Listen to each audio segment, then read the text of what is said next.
Up, my friends? It is March 24th, 2020, 11:32 p.m. And just a little while ago, we had a major earthquake, 7.8 on the Richter scale, registered by the USGS.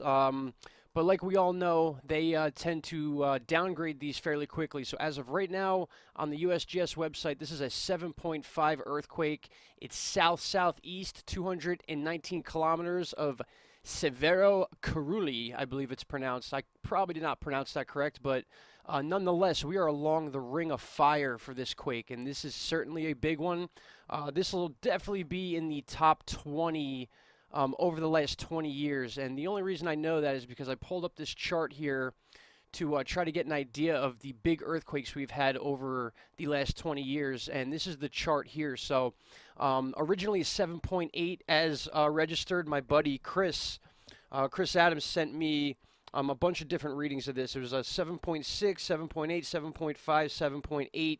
They usually take the average of those, and that is usually what they come up with rather, as far as the size. Now, you could take a look at some of these quakes. Even as early as 2019, we had an 8.0 in Peru. I believe we reported on that, and then that 8.2 in Fiji, and the big 8.2 quake in Mexico that I'm sure everybody remembers back in 2017. Point of the matter is this: is that this quake here, which is technically considered Russia, will more than likely fall into this list of top earthquakes in the last 20 years. The significance of this is obviously significant. It was about 35 miles in depth, give or take, 35, 36 miles of depth. What is it, 56 kilometers? So yeah, that's about 30-something miles deep.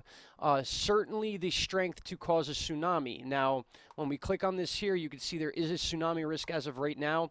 I believe at this time we would have heard whether or not this created a wave or not, because there are islands in this area and there's other reading charts, buoys, you name it, in this part of the ocean that would have told us so. And speaking of which, the first thing I did was check the Data Buoy Center, and surprisingly, this thing set off no buoys at all for the size of it, for the depth of it. 35 miles is not that deep when it comes to earthquakes. We've seen them in the 300 plus kilometer range. Those are deep, which usually cause shallower earthquakes. But this one being right in this area here, there's 3 functioning buoys right in this area that have not been set off. Whether that's because they're not working or who knows, but usually when we get a quake of that size, especially when we're talking about the U.S. with all these sensors here, we usually see these things starting to pulse here, but maybe that's a good sign that we don't have that going on. But nonetheless, guys, this is a major earthquake. 7.8 is no joke.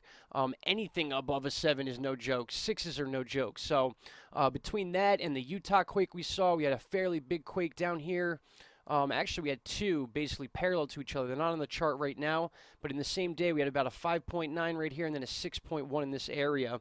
And I was talking to one of my best friends in the world, Deborah, and this happened, so I had to jump off and get on here and talk to you guys about this. I've been trying to get weather videos out for you because that's what we do here, which I will get back to. We're actually dealing with a current winter storm, and it's almost hurricane season, guys. But for those of you out there that are into the seismic stuff, 7.8 downgraded to 7.5 by the USGS.